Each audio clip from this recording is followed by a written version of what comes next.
Það telst ávallt til stórtíðinda þegar íslenskt hugvit vekur athygli á erlendri grund. Íslenskt tölvuforrit, Lalli, hefur nú valdið byltingu í tölvuheiminum. Hér á eftir ræðir Víðir við höfund forritsins, Fróða Ýmisson. Yfir til þín, kæri Víðir. Jú, þakka þér innilega fyrir, Sigurður minn. Þetta var nú þér líkt. Og hér blessaður hugvitsmaðurinn okkar Fróði Ýmisson. Hvað syngur nú í þér, Fróði minn? Jú, þakka þér fyrir allt, svona bærilegt. Hvað segirðu mér af henni móður þinni? Jú, hún bara hress. Krafturinn í þeirri konu.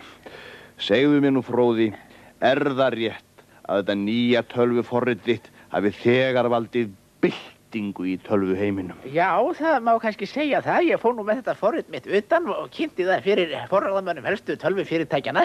Nú, ég fekk á til að sitja með mér í nokkra daga og við settum inn á þetta kerfi mitt allar tölvur og upplýsingar sem að þeir höfðu yfir að ráða.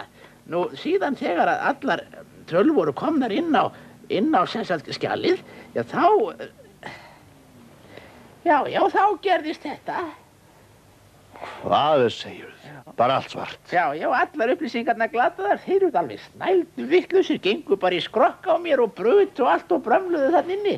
Þannig að það ekki ofsögum sagt að þetta hafi valdið byltingu. Já, þú segir tíðindin, Fróði. Já. Hvað segirðu mér að Kjartani, föðurbróður þínu?